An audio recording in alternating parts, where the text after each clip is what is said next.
All right, so we'll say good morning. Let us begin. Begin by thanking our sponsors for this morning. Sure to thank our Talmud Torah sponsors for the month of Cheshvan. Meir and Gold for dedicating all the Shirim and Drushos this month in memory of Yonah, Tzvi, Ben Yosef, Chaim, Elazar, HaKohen, Zichron Livracha. To thank Noam and Leah Efron for dedicating the Shurim and Drushos this month in honor of the celebration of the 98th birthday of Noam's grandfather, Yosef Hershel ben Mordechai Halevi.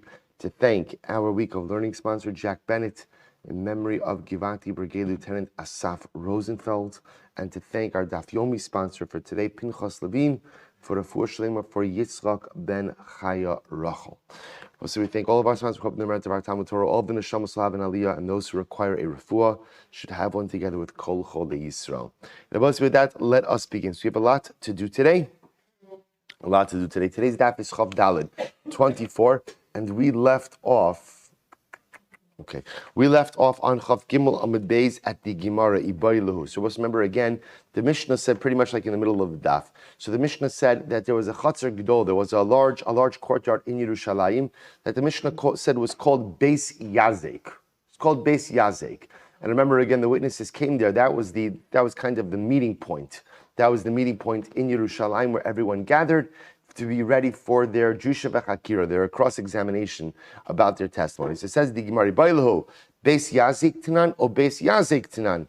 What was the name of this place? Was it Beis Yazek with an ayin or just Beis Yazek without the ayin? So the Gemara says Tanan, Beis Yazek Tanan Lishna Ma'al Yehu. So is it Beis Yazek with an ayin? In which case, again, the name has a positive connotation because the name comes from the derivative of here. Gemara quotes the pasuk.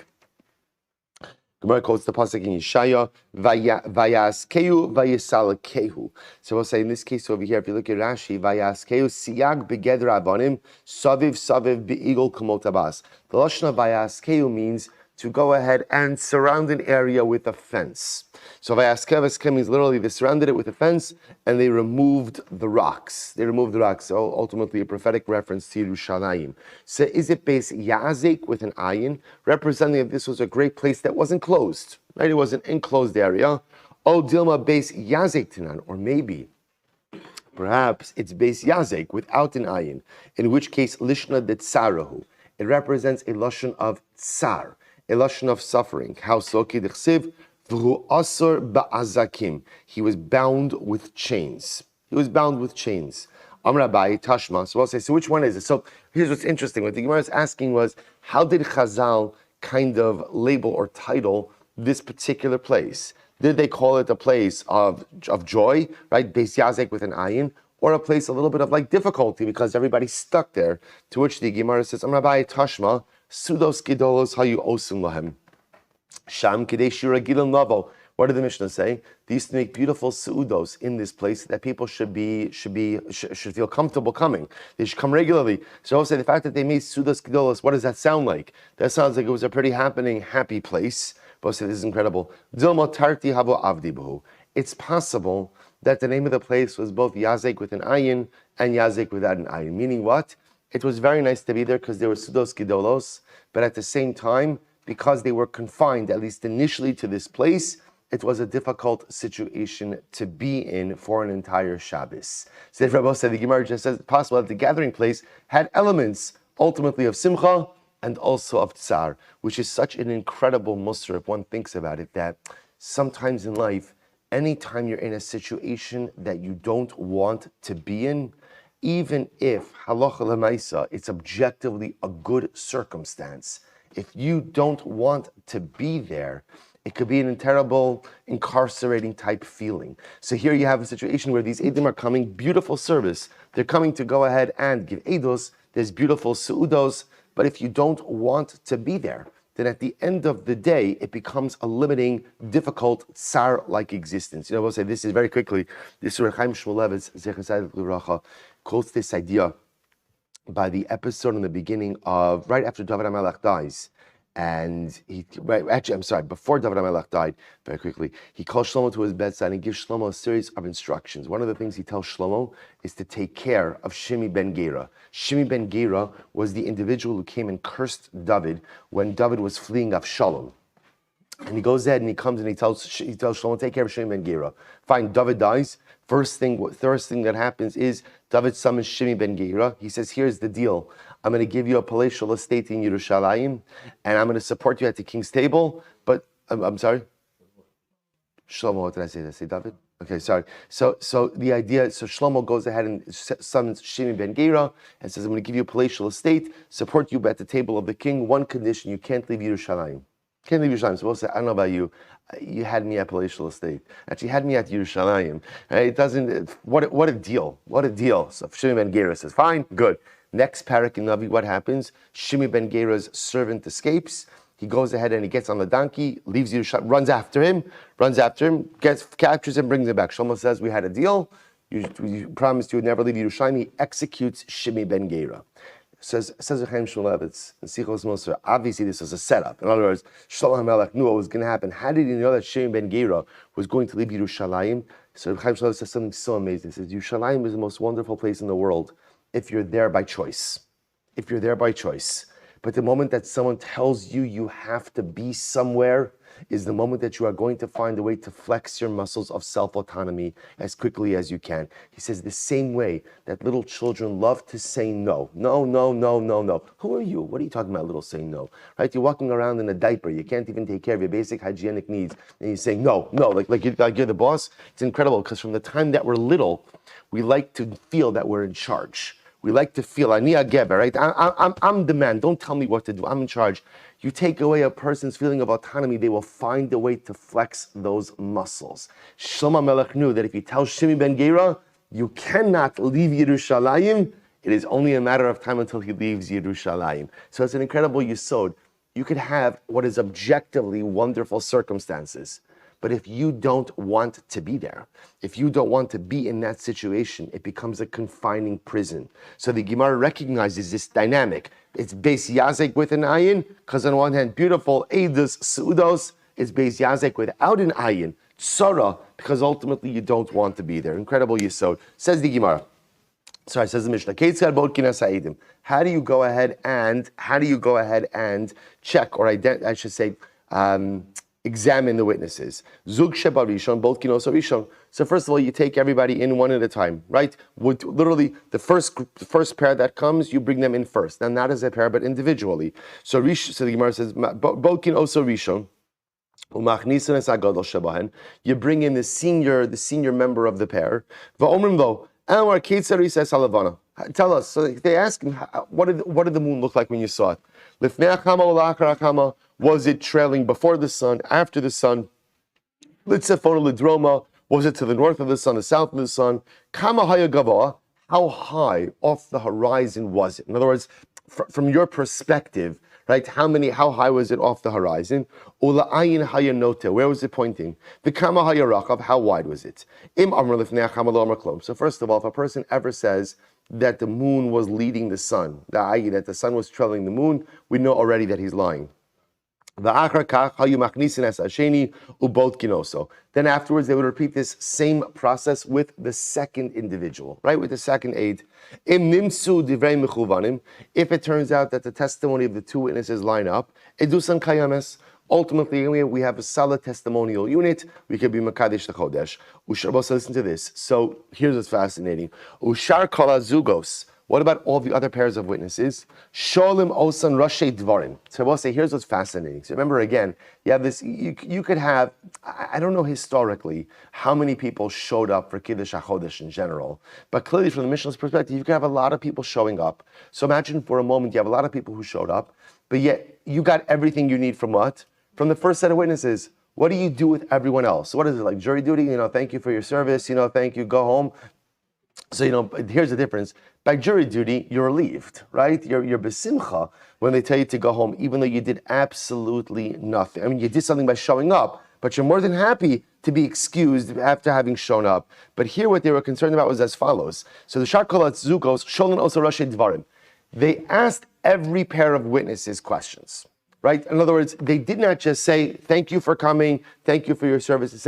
They interviewed everyone. Again, not necessarily an exhaustive interview, lo shayut tzricha lahem, not because they needed these witnesses, ela kedei shelo yetzu bepachei nefesh Bishvil shihu ragilim lavo. This is incredible, I will say. Why? They didn't want people to feel demoralized. Because think about this, especially whether it's a Shabbos or a weekday, if you traveled a long distance and it was hardship, right? And it's true, if it's Shabbos, you got a Su'uda out of it. But Lamaise, it's a real to-do. And then you show up and you're not even interviewed.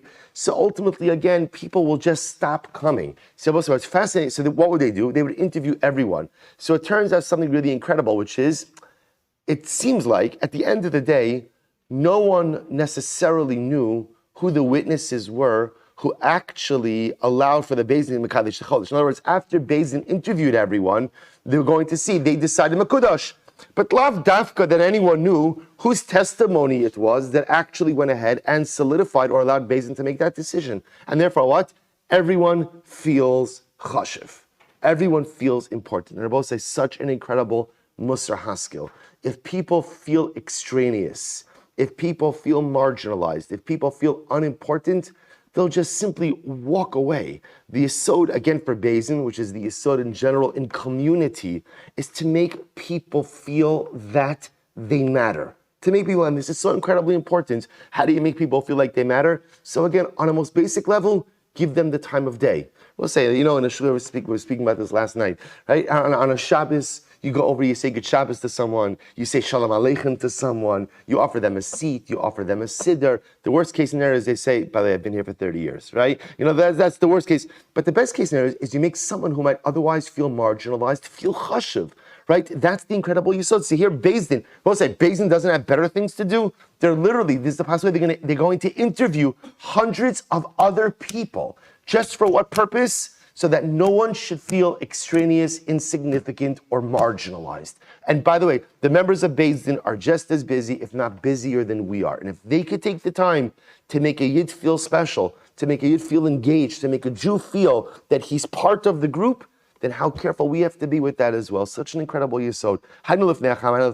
Says the Gemara, by the way, the question of whether or not the moon was in front of the sun or to the north is the same thing. Similarly, again, after the sun or to the south is the same thing. Abaye says, no, here's what it means. The Gemara was asking as follows. The question they asked the Eidim was the indentation of the moon. Was the indentation before the sun or after the sun? So if they would say the indentation was before the sun, lo amar klum, then we know the witnesses are lying. Osa Shalmov, what does it mean when it says literally Hamshal, rulership, Pachad, fear, Imo with HaKadosh Baruch Hu, he makes peace, Bim Romav, says the Gemara, what does that mean? Me'olam lo ra'asa chama pigi masa shalavana. The sun never saw the indentation of the moon. Remember again, this goes back to Bereshis, where there was tension between the sun and the moon, right? The moon says, Ein shtei malachim mishtam shem mikesra achas, two monarchs can't go ahead and share the same crown. And the HaKadosh Baruch Hu says to the moon, you're right. Lech umi esatzmech, go diminish yourself. So the Gemara says over here that the indentation of the moon is never visible, so to speak, which means it's never in front of the sun. The idea being that the sun should never see the diminution of the moon out of a sensitivity to the moon. I will say, what an incredible, and these are inanimate objects. HaKadosh Baruch Hu never wants it to be that the indentation of the moon is facing the sun, it's covered to the moon. If that's the degree of sensitivity that the Ribono Shel Olam exhibits towards luminaries who have absolutely no feelings, then how careful we have to be with the feelings of one another as well. And furthermore, again, the sun is also never facing the indentation or arc of a rainbow. So ultimately, again, the sun never faces the indentation of the moon because this will be embarrassing for the moon. Because remember again, Abosai, the moon, unlike the sun, diminishes over the course of the month. The sun is a constant luminary. So it's the covet for the moon. HaKadosh Baruch Hu never puts the indentation of the moon before the sun. What about the bow? So why isn't we'll call it the indentation of the rainbow? Why does that never face the sun? So that sun worshippers should never say that the sun is shooting its arrows. So you both say, if the indentation of the rainbow would face the sun, it looks like the rainbow is the bow of the sun. This would seem to lend legitimacy to those who worship the sun, and therefore HaKadosh Baruch Hu sought to avoid that. The next question was, how high was the moon off the horizon, and in which direction was it leaning? Tana Chada Litzafona Dvarav Kayamin Lidroma Lo Amar Klum. So we'll say we have two opinions here. One says that if the moon, right, if the aid said Litzafona that the moon was visible to the sun's north, then ultimately again his words are correct. Lidroma, but if he says that the moon was to the sun's south, Lo Amar Klum, that statement is meaningless, a false statement. But we learned just the opposite. Lidroma Dvar Kayam Litzvona Lo Amar Klum, that if a person said that the moon was to the sun's south, his words are accepted. But if it was to the moon's north, his words are not accepted. Lokash, it's not a contradiction. Kan be mosachama, kan be mos hagishamim. The Gemara says it's not a contradiction. One is talking about during the summer, and one is talking about during the winter. So both say, interestingly enough, the orientation will be different depending on the season. Good. Tan Rabbanan, Echad Omer Gavoa Beis Mardaos ve'Echad Omer Gimel Edusan Kemes. So remember again, the other question that they asked the Eidim was, how high off the horizon was the moon? So let's say one aid says the moon was 2 mardos. Mardea is an ox goad, right? So if a person says, oh, it was the height of 2 ox goads, we'll say obviously this is from the person's perspective, right? From when I'm looking at the moon, how high it looks to me. So aid 1 says it was 2 ox goads. Ve'echad omer gimel. The other guy says 3. Edusan kayemes. That is considered to be an intact testimonial unit. Why? Why? I will say why. Because again, there's obviously, we understand 2 people are never going to perceive, especially measurement or distance, in the same way. So as long as they are in the same ballpark, that's absolutely fine. So one says 2, one says 3, that works. However, Echad Omer Gimel ve'Echad Omer Hey, Edusan Betela. But if one says 2 ox goads, or I should say 3 ox goads, and one says 5, already again they can't combine because that's too much of a differential. Aval mitzar from the eidos acharis. Rabbi said, but remember again, as we've seen, and this is really what's fascinating about this, even though we'll call him Ruvain said it was 3 ox goads, Shimon said it was 5, Ruvain and Shimon can't combine with each other, right? But what can they do? Combine with other people. Also remember again, that's the unique part of eidos hachodesh, which is you could combine with someone even though you did not witness the event with that person. So for example, if Reuven says 3 ox goads, Shimon says 5 ox goads, they cannot combine to form a testimonial unit. But if Levi says 3, right? If Levi also says 3 ox goads, then Reuven and Levi could combine to form a testimonial unit. Incredible. Tan Rabbanan, Ra'inu b'mayim, Ra'inu b'ashashis, Ra'inu ba'avim, ein me'idin alav. We'll say a very interesting case. Let's say witnesses show up and they say like this: we didn't see the moon directly, but we saw the moon's reflection in the water, right? So in other words, I didn't see it, but I saw the moon's reflection in the water. Or we saw Ra'inu ba'ashashas. Literally, we saw its reflection in a lantern. Or Ra'inu ba'avim. We saw it in the clouds. In other words, that we didn't see the moon clearly, but we saw the moon was there through the clouds. Ein me'idin alav. So we'll say, so that's not proper eidos. That's not proper eidos. So the Gemara says, however, chetziyav b'mayim, v'chetziyav ba'avin, chetziyav ba'ashashes, ein me'idin alav. Similarly, if they said, we saw half the moon in the water, half the moon through the clouds, half the moon through the lantern, ein me'idin alav. Also, that doesn't work. So the Gemara says, that doesn't make any sense. Hashta kula amrat lo, chetzia mibai. So I'll say, I don't understand. If it doesn't work to say I saw the full moon's reflection in the water, or through the clouds, or through the lantern, if that doesn't work, then what? Certainly seeing half of the moon reflected in the water, reflected in the lantern, or through the cloud is not going to work. This is fascinating. Chetziyav b'mayim v'chetziyav barakia. Chetziyav ba'avim v'chetziyav barakia. Chetziyav ba'ashashis, chetziyav barakia ein me'idin. What it means is like this, Rabbi saying. What happens if you caught a partial glimpse of the moon reflected in the water, and you actually saw part of the moon? So in other words, I saw part of it reflected, and I saw part of it with my own eyes. I saw part of it out of the cloud clearing, part of it in the clouds, part of it reflected in the lantern, part of it regular. So does that work? To which the Gemara says no. So therefore, we'll say these are two cases over here, right? So case number one is that halacha l'maisa, even if you saw the moon in its entirety, but you didn't see it directly, you saw it reflected, or you saw it through clouds, that will not work. Similarly, if you saw half of the moon normally and half of it reflected, that will not work as well. Next case, Ten Rabbanan. This is fascinating. Ra'inu v'shuv lo ra'inu, ema idin alav. What happens if witnesses say, we saw the moon, but then we didn't see it anymore? We saw it, but then we didn't see it again. This does not work, right? They cannot give testimony based on this. So the Gemara says, what does that mean? What does it mean? That witnesses have to be constantly looking at the moon? In other words, we'll say, the way this works is how? You see the moon, and then what? And then what? You move on with your life, right? In other words, you're not standing there staring at the moon. I mean, that's beautiful and everything, but Lamaisa, you have to get to Yerushalayim, you have things to do. So what does it mean? In other words, isn't that the typical case? We saw it, and then we stopped looking. So what does it mean? The Gemara says, this is incredible. Amar Abaye Hachi Kamar, Ra'inu me'elenu, v'shavnu liros midatenu, v'lo ra'inuhu. So both say this is fascinating. What does it mean? It means that the witnesses say like this: we were looking, just stopped looking around, and we happened to see the moon.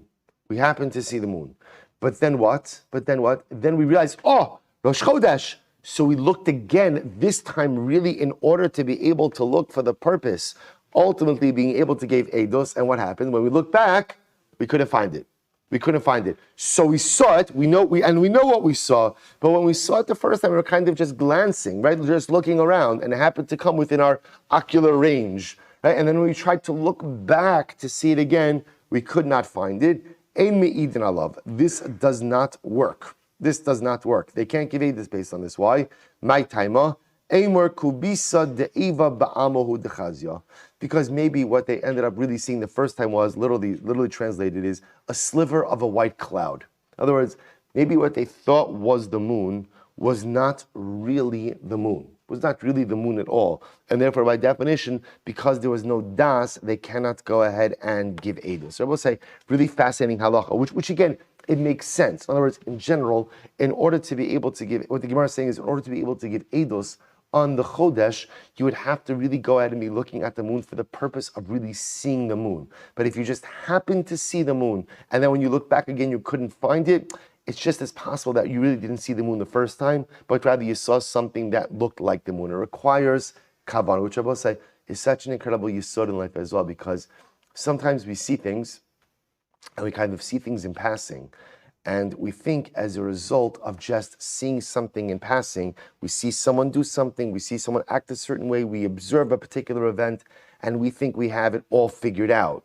When in fact, the Gemara says, if you're looking at something b'kavanah, and you're really concentrating, and you're really focusing, maybe you could understand what it is. And even then, you have to go to Beis Din for Drusha v'Chakira, right? You have to really make sure that what you saw is what you really saw, but all the more so, if you just kind of see things casually, you happen to observe something, you happen to hear something, you happen to see something, don't rely on your perception of events to create a reality. Because more often than not, what you tend to see and to take in casually is not taken in with a discerning eye, and what you see is often not necessarily what the truth is. An incredible yesod for how we interact with each other and how we just look at different situations in life. Mishnah, Rosh Beis Din Omer Mekudosh. So both sides. So now at this point, now we're moving forward, right? So the testimony has been accepted. Everybody has been interviewed. Rosh Beis Din, the head of the Beis Din, says Mekudosh. He declares the new month. The Chala'am onin acharav Mekudosh. And everyone answers after him, Mekudosh, sanctified. Now the Mishnah both say, Bein Shinira Bismano, Bein Shalonira Bismano Mekachinoso. So the Tanakama says, the process of Kiddush HaChodesh, as outlined so far, is followed whether the moon was seen in its time. Remember again, that lashon of Nira Bismano means what? On night 30. So whether the moon was seen on night 30, in other words, I should say differently, this process is done whether Beis Din is declaring the new month on day 30 or on day 31. Okay? Rabbi Elazar and Rabbi Tzadok Omer, no. Im lo nira bismano in mekachinoso, Shekvar Kitchuhu Shamayim. Rabbi Elazar Bar Tzadok says, no, that is incorrect. This is fascinating. Rabbi Elazar Bar Tzadok says the only time Kiddush HaChodesh is done is when, Rabbi Osai? On day 30. On day 30. Why? There's no Kiddush HaChodesh on day 31. Why is there no Kiddush HaChodesh on day 31? Because the system takes care of itself. Because if I recognize that no month could be longer than 30 days, by definition, if Beis Din has not declared the new month on day 30, then again, by definition, day 31 is Rosh Chodesh. And Rabbi Elazar Bar Tzadok says there is no need for any process. That is a de facto process that happens without Beis Din. So Rabbi said this is really fascinating. So you have the Tanakhama saying Kiddush HaChodesh is always done. This process of the Rosh Beis Din saying Mekudash, everyone else saying Mekudash. This is done whether they're declaring Rosh Chodesh on day 30 or day 31. Rabbi Elazar Bar Tzadok says no, only if they're doing it day 30. But if they haven't declared something on day 30, day 31 is de facto Rosh Chodesh. Says the Gemara, Rosh Beis Din. Minhani Mili. So let's say, from where do you know this process about Mekudash? Where does all this come from? Minhani Mili. So says the Gemara. So Amar Rabbi Chia Bar Gamda, Amar Rabbi Yossi Ben Shol, Amar Rabbi, Amar Kra, Vaidaber Moshe es Moadei Hashem. So we'll say the pasuk says Vaidaber Moshe. Moshe Rabbeinu spoke out the Moadei Hashem. Mikan Sherosh Beis Din Omer Mekudash. Right? From here we'll say we learn this is literally quite amazing. Vaidaber Moshe es Moadei Hashem. Moshe Rabbeinu spoke it out. From here we see that the Rosh Beis Din, remember again, the Gemara throughout this sugya is using Moadei Hashem to referring to Rosh Chodesh. Because why is that? Even though again that's not the Pashup Shah in the pasuk, Moadei Hashem is referring to the Yom Tovim. Because remember again, the Yom Tovim are determined by Rosh Chodesh. So therefore again, Vaidaber Moshe, this is where we learn that the Rosh Beis Din says Mekudash. Incredible. Says the Gemara, V'chala am onin acharav Mekudash, and everyone answers afterwards Mekudash. Minalan. From where do you know this? Amar Apapa Amakra Asher Tikru'u Osam. Because the pasuk is Dabra b'nei Yisrael v'amarta alei Moadei Hashem Asher Tikru'u Osam. The klal also has to call out the Moadim. So the Gemara says Karei Bei Atem. Instead of saying Osam, vocalize it as Atem. Right? You have to call out the Moadim as well. And hence, Klal Yisrael says, whoever's there says, Mekudash. And Nachar by Yitzchok, Amar Elehem Moadai, Heim Yomru Moadai. So what does it mean, Elehem Moadai? They should call out, the people should call out Moadai. There's an obligation for the people to say Mekudash. So the Gemara says, Mekudash, Trezimni Lamali. So fine. So now I know the Rosh Beis Din says Mekudash. I also know that the people have to make some type of verbal affirmation of Mekudash as well. Why do they have to say Mekudash 2 times? The Chsiv Mikrai Kodesh. Because we'll say the way the Lashon of the pasuk is Mikrai Kodesh, holy convocations, right? All right, holy pronouncements, and it says it in the plural. So from there we see they say Mekudash. We'll say also just a generally fascinating yisod about how there has to be a declarative statement of sanctity. You know, we do this every single week by Kiddush, right? Isn't this the essence of Kiddush, right? Why do you need Kiddush? Shabbos is sanctified whether I do anything or not.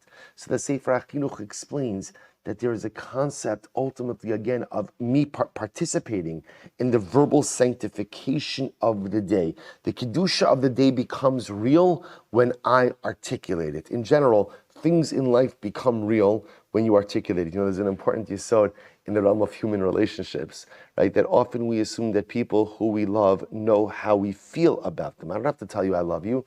You know that I love you. Yes, you do have to tell your wife. Yes, you do have to tell your kids, and repeated times each and every day. Because even though something is true, without articulating it, giving it verbal form, births it, brings it into the world of reality. Such an incredible, important yesod.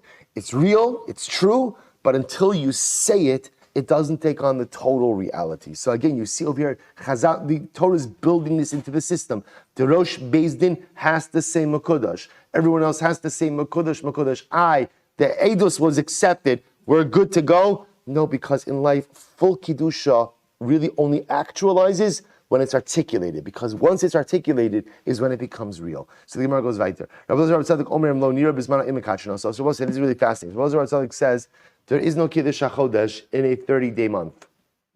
Right? In other words, once the month is 30 days, Rosh Chodesh by definition is day 31. There is no need for this process. Beis Din does not have to be Mekadesh the Chodesh. So the Gemara says, Tanya, Plimo Omer Bismano in Mekachino, so Shlo Bismano Mekachino. So Plimo says, on day 30, Beis Din does Kiddush HaChodesh. On day 31, they don't. Rabbi Elazar Omer, Ben Kach in Mekachino. So we'll say this is pretty wild. Rabbi Elazar holds in general, not Rabbi Elazar Bar Tzaddik, this is a different Rabbi Elazar, holds that in general there is no concept of Kiddush HaChodesh, which is interesting. In other words, that this whole thing that we're outlining over here, you don't need Beis Din making any formal pronouncements or anything like that. This whole thing is unnecessary. Why? Shneimar, V'kidashtem eshnasa chamishim, because the pasuk says, you shall sanctify the 50th year, the Yovel year. What do we learn from there? From here you see, the only thing you have to sanctify in halacha are years. You don't have to sanctify months. Amr Rabbi Yehuda Shmuel, halacha Rabbi Elazar Bar Tzaddik. And Rabbi Yehuda said in Shmuel that the halacha follows Rabbi Elazar Bar Tzaddik in our Mishnah, namely that what? Kiddush HaChodesh is only done when? On day 30. But if it's going to be a 30-day month, and Rosh Chodesh is going to be on day 31, there is no need for Beis Din to engage in this Kiddush process, because the month itself is already sanctified. So the Gemara says, Amra Bai Afana Nami Tanina, we learn this as well. Ra'uhu Beis Din, the Chol Yisrael. The Beis Din saw the new moon, and all of Klal Yisrael did Nechkeru Aidim, and the witnesses, right, went through the Jewish Bechir, they were cross-examined and found to be valid. So we'll say, listen to this interesting case. It's day 30. It's day 30 now, right? Witnesses saw the moon the night before. They show up in Beis Din. So now on day 30, they're going through the whole process. And again, testimony has been accepted. We're ready to go. But the Rosh Beis Din didn't get a chance to say Mekudash before nightfall came along. So now it's effectively what? It's now what? Day 31. Harei Zem Uber. It's considered to be a full month. And Rosh Chodesh will not be until day 31. In other words, that Allah Lamaisa, if the Rosh Beis Din doesn't say Mekudash, it's not Mekudash. It's not Mekudash. Even though, again, in this case, all the ingredients were here, right? The witnesses came, their testimony was accepted, we were ready to go. Mu'ober in Mekudash lo. So we'll say, what do you see from here? You see from here that halacha lamaisa, it's mu'ober. Now we'll say, what that sounds like is, does Beis Din have to do anything on day 31? They have to do anything on day 31? No, it sounds like it's a de facto state. Once you don't do Kiddush HaChodesh on day 30, by definition it is a pregnant month, so to speak, right? It's a complete month of 30 days.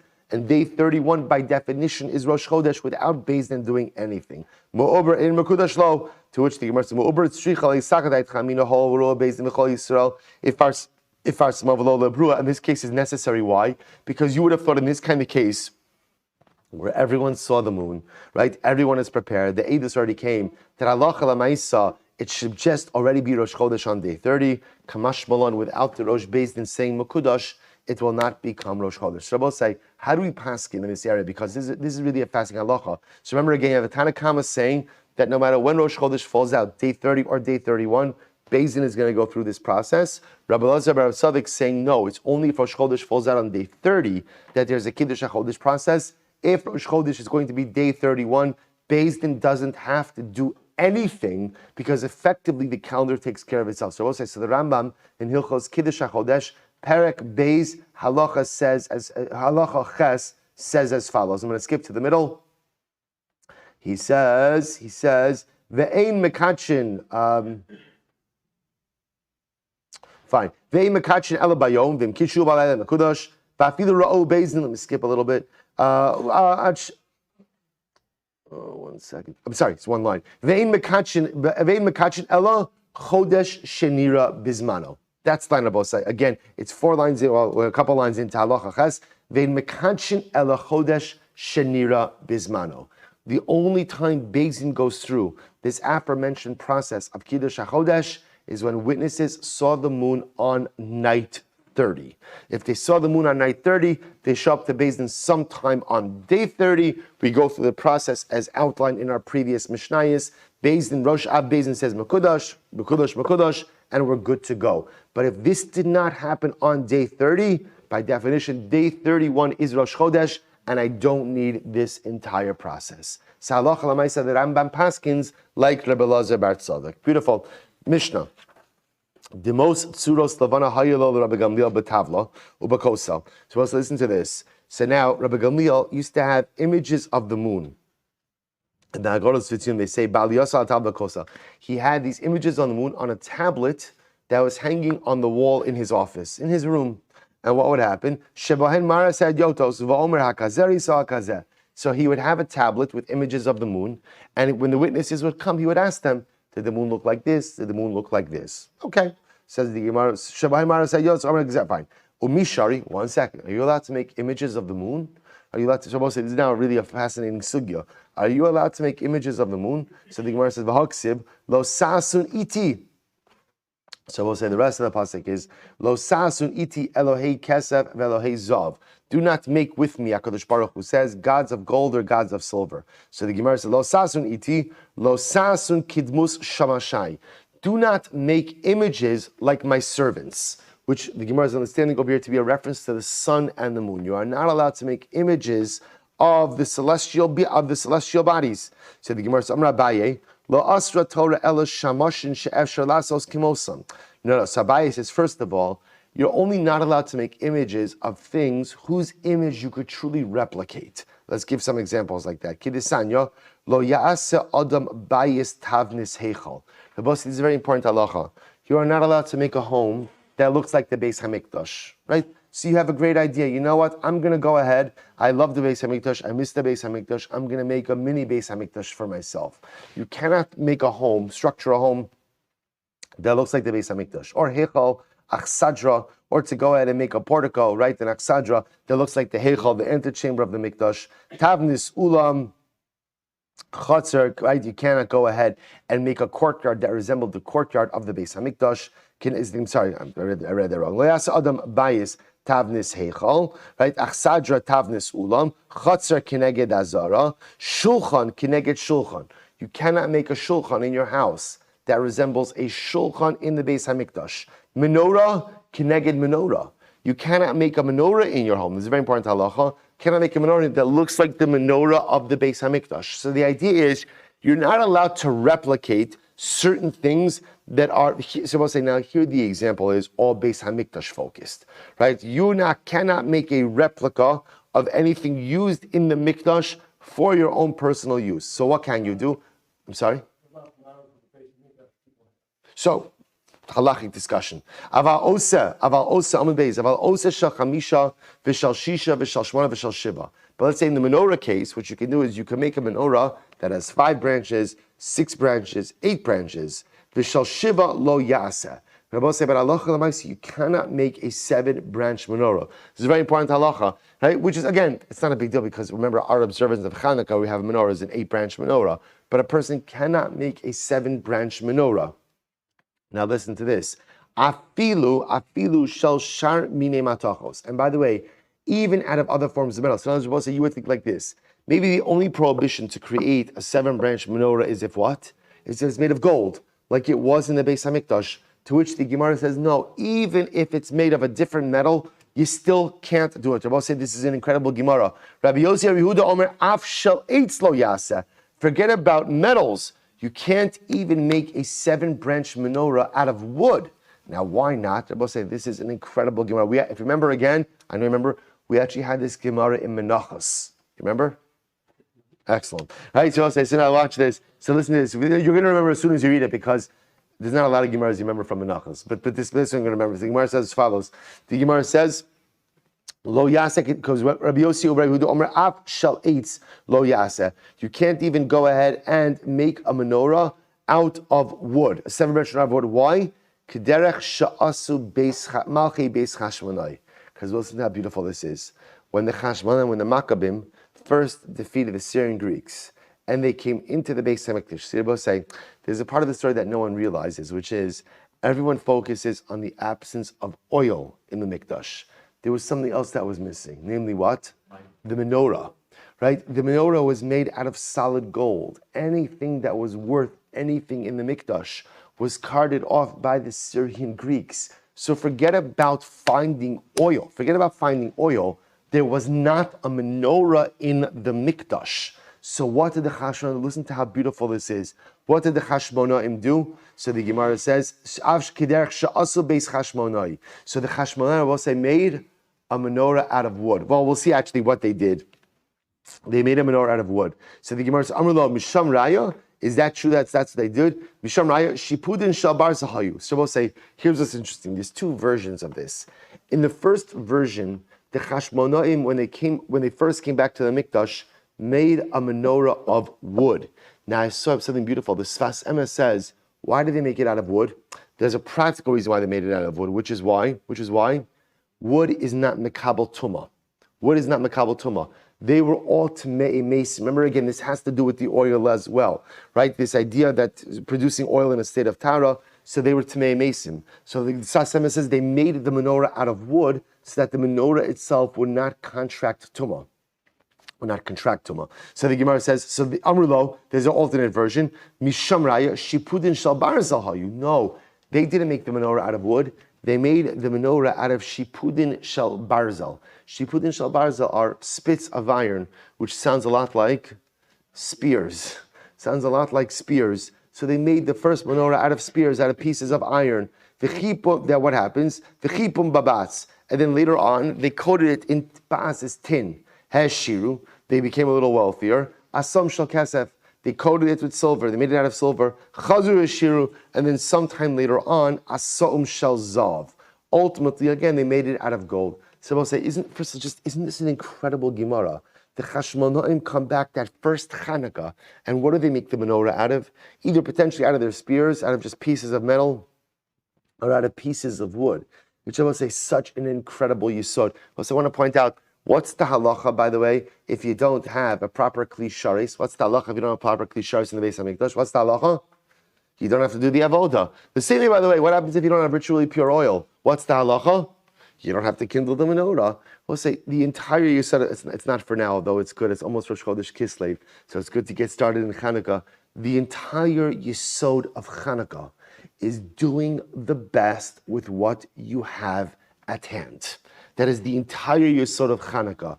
We so often think that in order to go ahead and produce results, you need perfect circumstance. Right? I need everything in place in order to become the best version of myself, in order to accomplish. Well, you never have everything in place. The whole yesod of Chanukah is take what you have. Take whatever life has given you. Take whatever circumstances are present and maximize them. Don't lament how compromised they are. Don't lament how unfair it is. Take what you got and make something happen. That's the entire yesod of Chanukah. You've got wood, make a menorah out of wood. You have spears, make a menorah out of spears. When your circumstances improve, says you'll up your game a little bit. But right now, take whatever you have and create light. So the Gemara says, so remember, again, let's get back to our issue. We're bothered by the fact that Rabbi Gamliel is making images of the moon. Because bepashtos, that doesn't seem to be right. So the first answer the Gemara wanted to give was as follows. The only time you're not allowed to make replicas of things that serve God is when they're replicas that you are capable of making. So for example, I can't make a house that looks like the Beis HaMikdash. I can't make a menorah that looks like the menorah of the Beis HaMikdash. But things that you can't really replicate, like the moon, I can't replicate the moon. I can't do that. So that, the Gemara wants to suggest, should be permitted. So the Gemara says, is that true? That just because you can't fully replicate something, that one of the servants or attendants of God, that you're allowed to make it? Vatanya, we learned, well, this is incredible.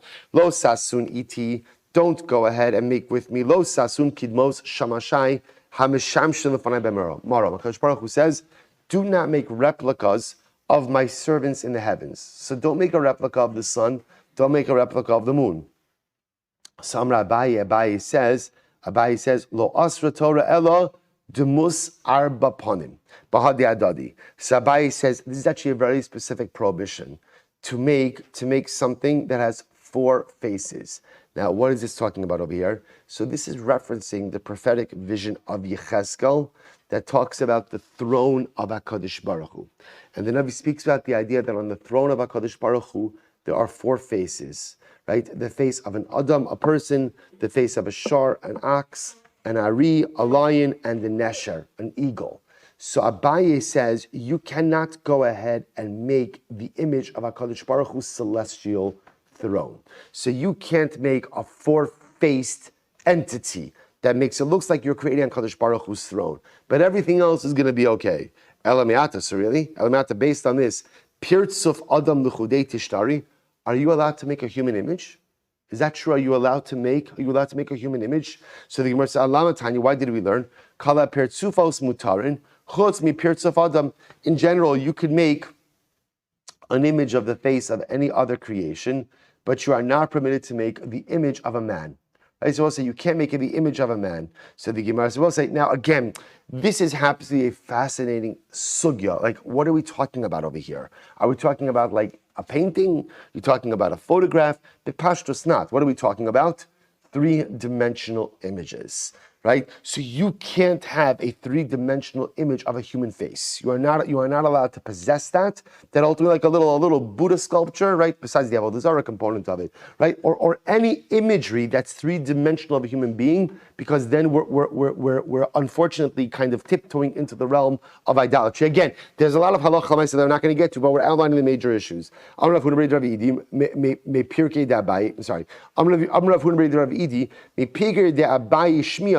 From the shir of Abaye, I heard the following: Lo tasun iti means lo sa'asun osi.